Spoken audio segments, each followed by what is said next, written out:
Halo teman-teman, kali ini saya akan share ya cara mengelem LCD touchscreen pakai lem bocah. Caranya cukup mudah banget ya teman-teman. Dan untuk mengeringkannya pakai sinar UV. Ini alatnya UV ultraviolet ya. Ini beli di online.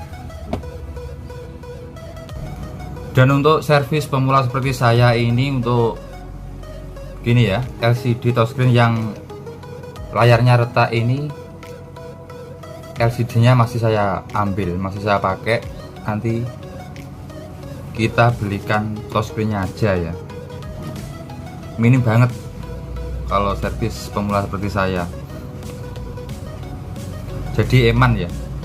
Untuk cara mengambilnya, di tutorial video sebelumnya sudah saya sediakan ya, sudah ada untuk memisahkan LCD touchscreen ini.